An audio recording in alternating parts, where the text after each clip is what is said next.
welcome to our show Efauji Talks, an IESECCI initiative which promises to get inspiring stories and brilliant speakers on board each episode. I am Shavinder Kaur, the brand head of this show, and we are currently showcasing the spirit of womanhood of our Choose to Challenge series. Please welcome Ms. Harini Sreenivasan, a business transformation evangelist, a design thinker, a neuroscience enthusiast, and a behavioral scientist. Welcome to the show. Thank you so much for your warm welcome, Shavinder. Happy to be here. Great. So, before we start this discussion, I want our viewers to know more about Ms. Harini. With 24 years of successful experience in areas of leveraging people potential for business agility and excellence, a strong believer in driving one's destiny, she practices resilience as life skill, positivity, and strong ability to drive engagement with people. This helps her to be an influencer both to industry and academia. She shares her stories through many articles, keynotes, TEDx talks, and she adapts in unlocking human potential in organization.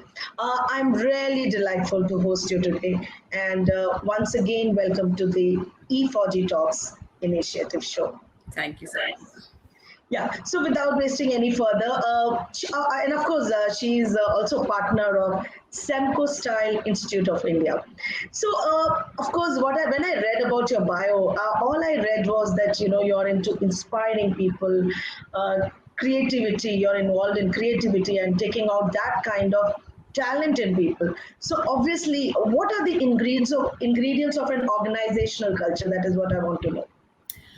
The culture is such a fuzzy word and very often misinterpreted because it's so fuzzy that anyone and everybody takes their own way of interpreting what culture is. But if you very simply look at what culture is, it's a combination of values, beliefs, and behavior in an organization. So if you ask somebody, what is your organizational culture? Different people in the same organization may interpret it differently depending on what is the culture that they are seeing around them, which very clearly indicates that culture is not something which is set in stone. It's not something that once you create in an organization and it stays that way, because as an organization is evolving, people come, people go, and along with them, they bring in a lot of personal values, a lot of their beliefs which have grown over a period of time, and also behaviors. Now, even people living within an organization over a period of time start demonstrating different behaviors as they are in the organization. So culture is something which is ever changing, but at any point of time, if you really want to define what the culture is, it is a combination of values, beliefs, and behaviors of its people.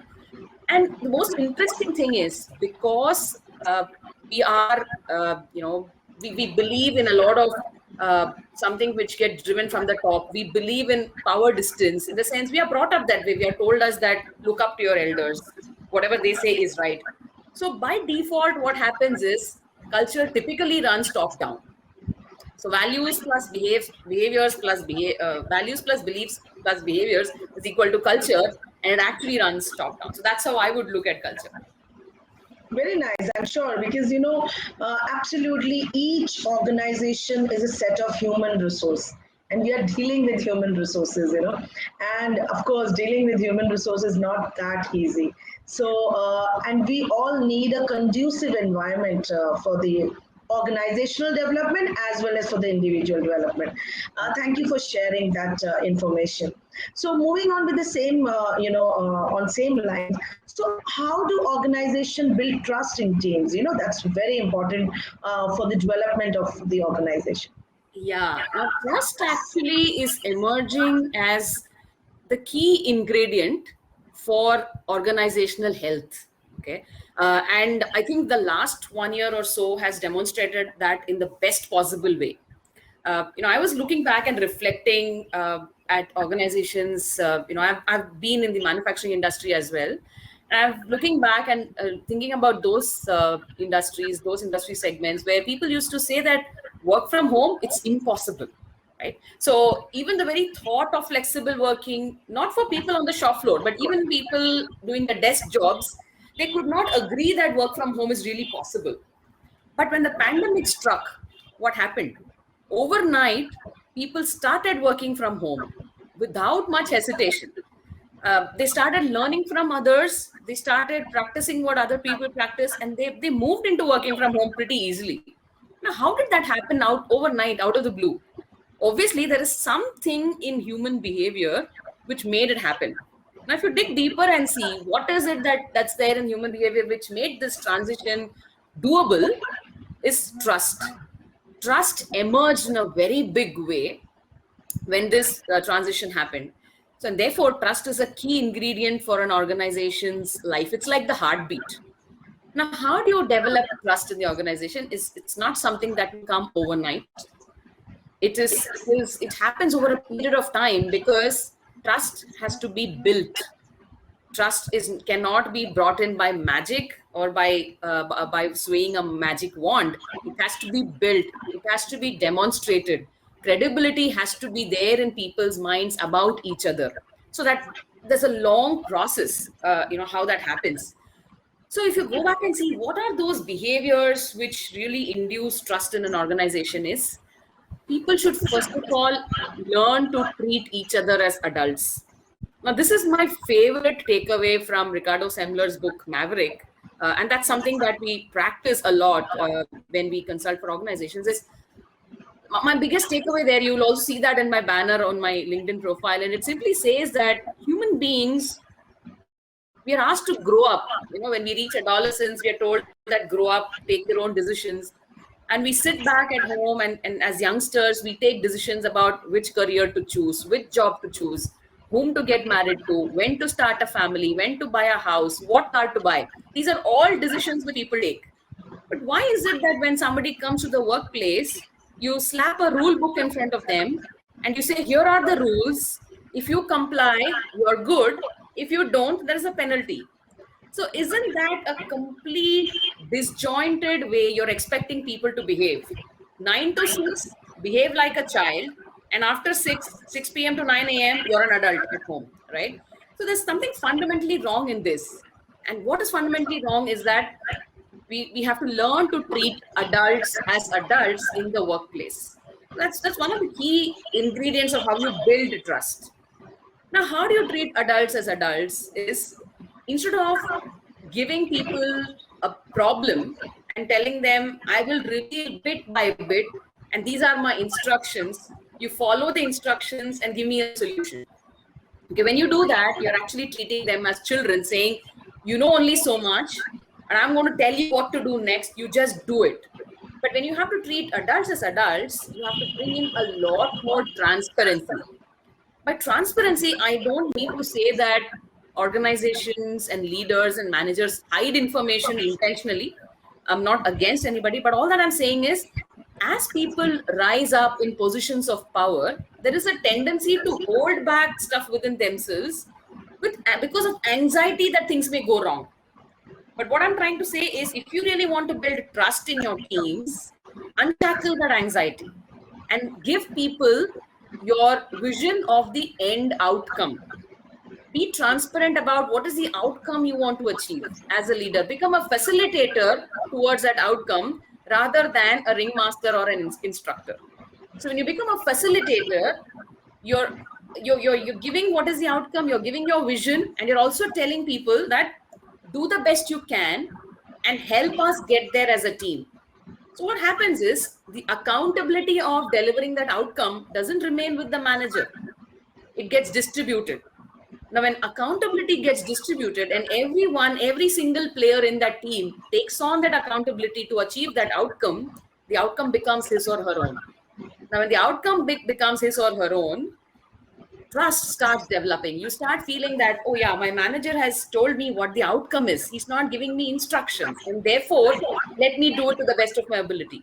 Now, when I start performing to the best of my ability towards the outcome, my manager also starts feeling, oh yeah, I can trust her. She's extremely reliable. So you see how the two-way trust comes? So trust begets trust. Yes. So just like culture is driven top down, I think a lot of effort managers have to take to trust their people so that they also get trustworthy individuals, right? So treating adults as adults and being absolutely transparent at the workplace, sharing information, distributing power. And when I say distributing power, it very seamlessly leads into the third aspect of how trust is built in organizations, and that is reducing power distance. Right? When you're distributing power, the distance created by power gets reduced. And how is that demonstrated is, you may not need, you probably, organizations can think of different kinds of let's say seating arrangements or different methods of way they work where power distance is not evident.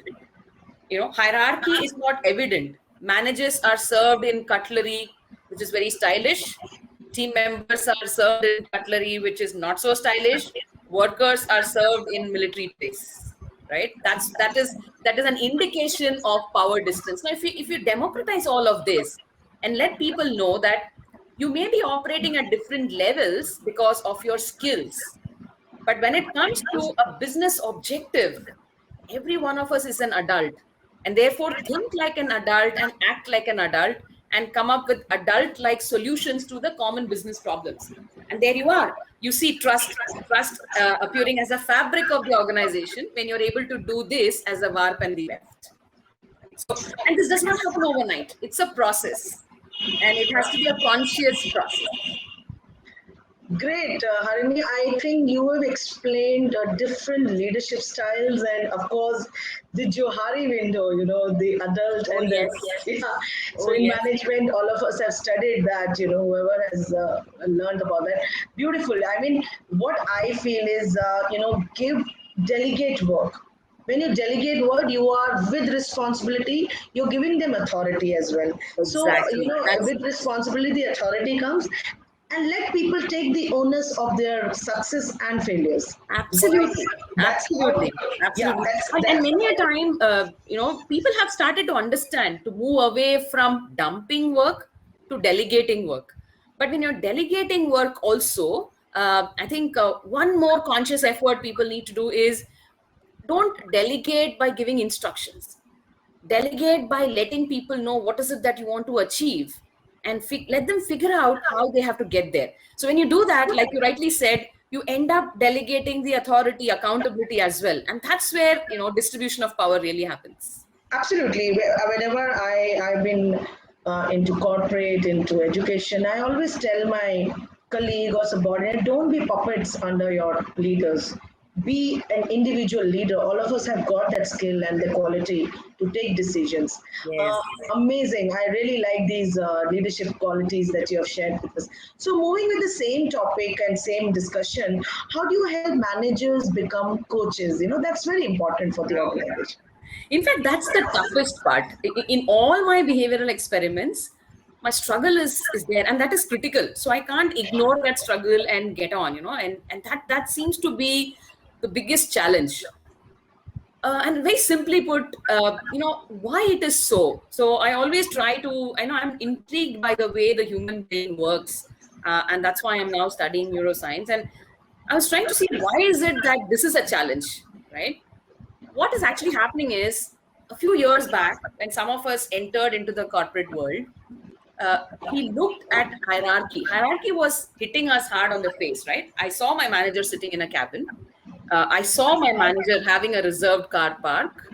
I saw my manager having certain privileges.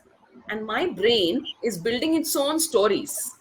So my brain is building stories that with power, you get perks, right? So it becomes, and now this perception becomes a bias and it becomes a belief.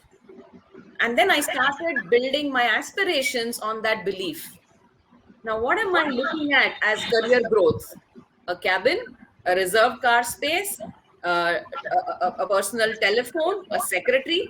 That becomes my aspirational growth, and not what I am doing, what I'm delivering, right?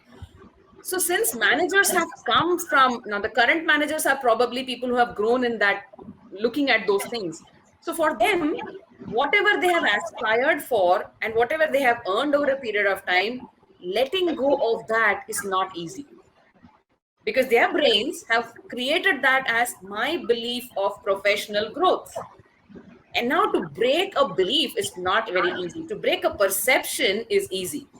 So today's managers who have grown up in the belief that with power comes these perks, and these perks are symbols of power, making them let go of those is very difficult. And therefore, what we do is we don't shake them off of the power perks suddenly. Then they will feel very demoralized. They will feel like they have been stripped, literally. So rather than doing that, I think it's important to let managers understand using analogies. You probably can help managers understand that when you're bringing up your child, how do you allow your child to play within supervision for a while? And as a child is growing up, as a child has more and more information, knowledge, decision-making ability, has learned from experiences of falling, hurting, getting up, and all of that, how do you keep on reducing your supervision? And at one point, the child is an independent adult. So if you bring that analogy to the workplace, managers as facilitators, they need to understand that they have to slowly give people certain boundaries for action and certain boundaries of decision making, saying that within these boundaries, within these compliances, within these aspects, you help me achieve what we commonly together want to achieve, rather than telling them do step 1, step 2, step 3 and help us get there. Right? So building boundaries allows them to fall, fail, get up and learn. And when that process happens, they are ready to expand their boundaries. So over a period of time, when managers learn to step back, allow their team members to think, apply their intellect, work within the boundaries, take their own decisions, evolve their own actions and move on, they would have become facilitators. But the starting point there is because even when we tell people draw boundaries, invariably you will find them giving instructions as boundaries. True. Saying that you're allowed to spend up to 10,000 rupees without approval is still an instruction. It's not a boundary. But if you tell people that you have to get this kind of a quality output, and as long as you get that quality, then you're not telling them whether 10,000 rupees is a boundary or 15,000 is a boundary. You're letting them think, you're helping them negotiate value for money, so on and so forth. So look at the kind of mental development that happens. So this is how we actually convert managers to facilitators, by teaching them how to step back, by teaching them how to build boundaries and how to coach their team members to operate within those boundaries and arrive at success. Great, great. These are such exemplary, tips for the learning, teaching for the managers, So what are the steps towards building accountability and collaboration in any kind of organization? Interesting question, because again, we are talking of changes in behavior. And changes in behavior is definitely very difficult to do. You can upskill somebody by cognitive skill training. You can upskill, that's easy. But when you're trying to change behavior, it requires a lot of reinforcement. Yes. Repeatedly, you have to condition the brain, because these behaviors have evolved from beliefs. They're not perceptions anymore. And beliefs are very hard coded in the brain. It's very difficult to break them. So building accountability, bringing about collaboration is something which again requires a series of consistent behavior, starting from the top, so that trust is built top down, and then it becomes an organizational culture. So how do you build accountability? Is very simple. When does my teenage son rebel? Okay, if I look back at that, and I love these analogies, they work pretty much similar from at home, workplace. He will rebel when I impose a rule on him. Okay, so when I put control on him, he will rebel. And when I put control on him, he will rebel and he will say, okay, whatever is the outcome is because of what you said, because you laid down the rules. You didn't let me think, right? So the outcome is not owned by him when I put control, which means accountability is not his when I put controls. So taking a lesson from there, the moment you reduce unnecessary controls, accountability starts coming in. Let me give you an example of Netflix. Okay, Netflix travel policy is a single line statement which says, spend it as if it were your own money. No controls, no approvals, no rejections, right? And the moment you tell people that spend it as if it were your own money, accountability is theirs, because nobody likes to be singled out saying you have overspent. Yes. But if you put a limit, like you are eligible for so much money as a reimbursement during your travel, you will have more people coming up with forged bills, fraudulent bills, right? So you're actually building in unethical behavior when you put control. But when you remove control, you're slowly building in accountability. True. And why organizations are still hesitant about it is we fear that somebody will misuse the freedom. But if you really look back, if you take your set of data, and that's what a lot of my research and my study also shows, and I've done similar work in organizations. So when I look back at the number of cases who have misused, when you're giving accountability to them, the number of cases that misuse are way lower than when you're putting controls. Because you've completely removed any possibility of unethical, fraudulent documentation, right? So that's how you build accountability, by removing controls. And how do you build collaboration is when you're allowing people to choose what they wish to do rather than giving them a task, right? You tell your team, you have a project team. As a project manager, you tell the team that this is what we need to achieve. This is the budget. These are the timelines. Let's figure out how we go about doing it. Each one of you volunteer as to what is the role that you would play and how you would seamlessly transfer it to others. So here you have a team which is now looking at one goal together. And that's the starting point of collaboration. Like as a manager, if I say that you do step 1, you do step 2, so the person who's doing step 2 is conveniently waiting for the person to finish step 1. If the person who's doing step 1 delays, the person who's doing step 2 will say, not my fault. But if we say that volunteer and work as a team, they figure out how to communicate with each other, how to work together. So if the person who's doing step 1 is getting delayed or getting stuck, the others will say, look, it's a common goal. Tell me if you need help. And that's the starting point of collaboration. So I think the best way is to build accountability and collaboration is for managers to step back and reduce controls. Unnecessary controls need not be there. A little bit of it, yes, to keep things moving in the right direction, but not a very rigid control which will convert them to rebels, because rebels cannot take accountability, rebels cannot collaborate. Exactly, and of course the innovativeness and the creativity also goes down the thing, and because they know whatever we do, it is going to be controlled. Yes. I really like the Netflix example. It's beautiful. So we have almost come to the end of the discussion, but before that, before I wrap, I really want to know, what are your views on driving agile culture? Interesting.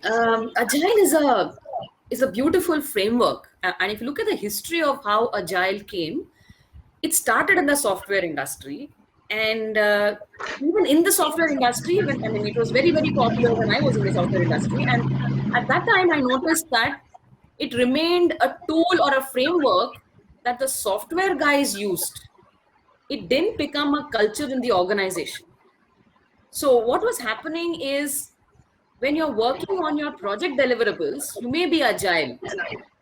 But if you look at the tenets and the principles of Agile, there are a lot of behavioral elements in it. And that can be done only when you're able to change your organizational culture, which is ready to adapt Agile. So if you want to become an Agile organization, it's very important to have things that work in the organization which support that framework. So for example, for my project deliverables, I'm talking of collaboration. I'm talking of putting peoples and processes, putting people and interaction above processes and tools. These are the tenets of Agile. When I'm talking of that for project deliverables, but when I'm looking at the way human resource processes are in the organization, if that is not aligned with it, then Agile may not work very well, because within an organization, you have two cultures, one for your project deliverables and one for how your organization functions. So you'll have people whose brains and making those stories are having contradicting stories. So I think what is very, very important for agility in an organization or bringing agile to work well in an organization without a collapse is to work on a foundation and build culture that is essential for agile to be put in.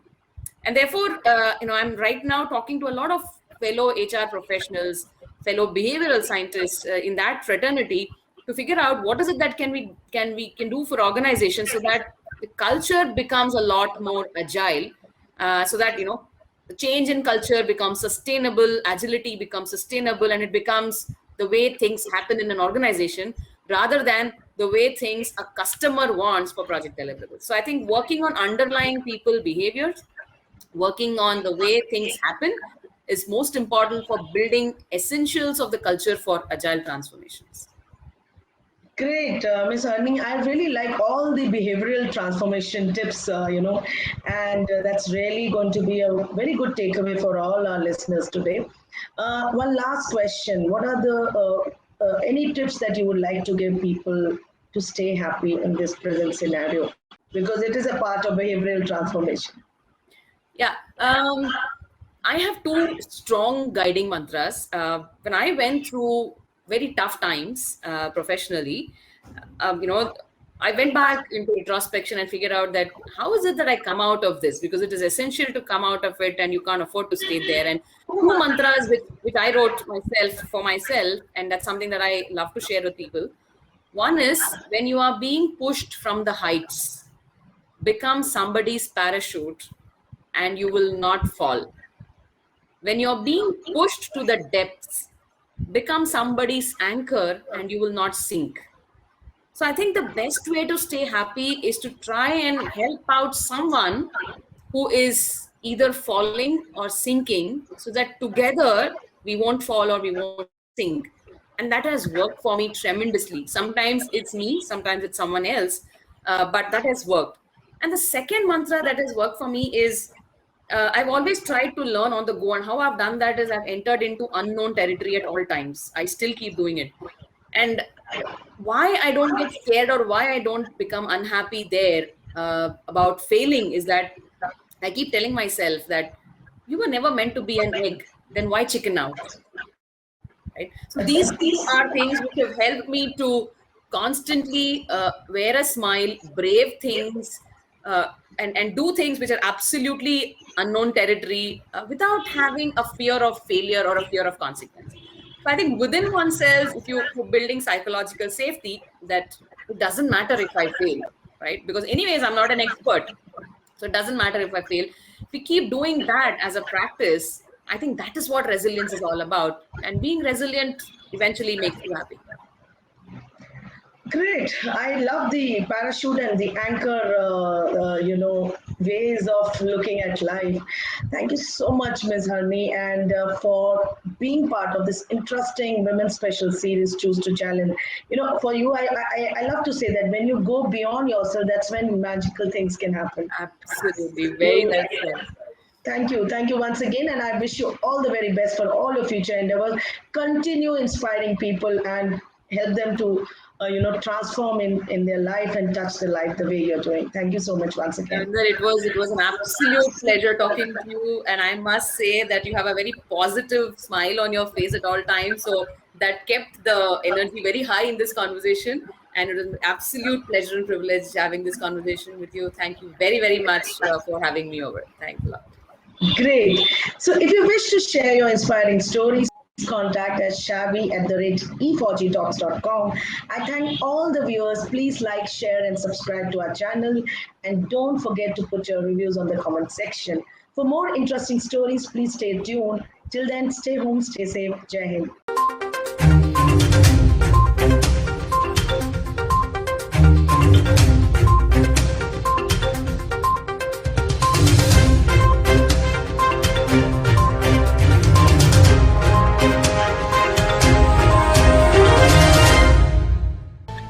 Fauji Talks is brought to you by IESECCI, Indian Ex-Defence Service Employees Chamber of Commerce and Industries. Thanks to its vast veteran network and global and pan-India associates, IESECCI can carry out various commerce facilitations and CSR projects across India and the world.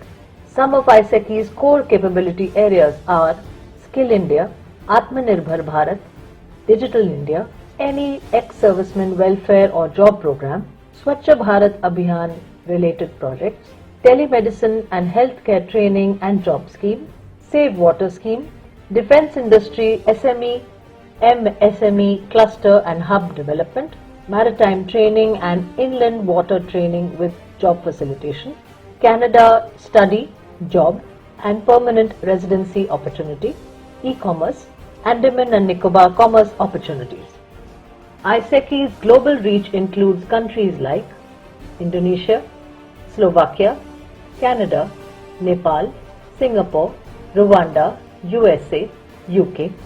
Above all, it is ISECCI's effort to create a veterans brand made by the veterans, for the veterans and made up of the veterans. Every Indian's support is invaluable in this journey. ISECCI is a registered society for ex-servicemen's welfare and envisions that every veteran should be a part of India's economic growth story.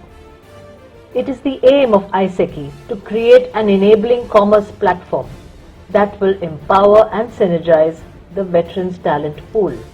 This is possible only with the support of entrepreneurs, businesses and consultants from civil society. All proceeds, if any, are utilized for the welfare of ex-servicemen and for public charity.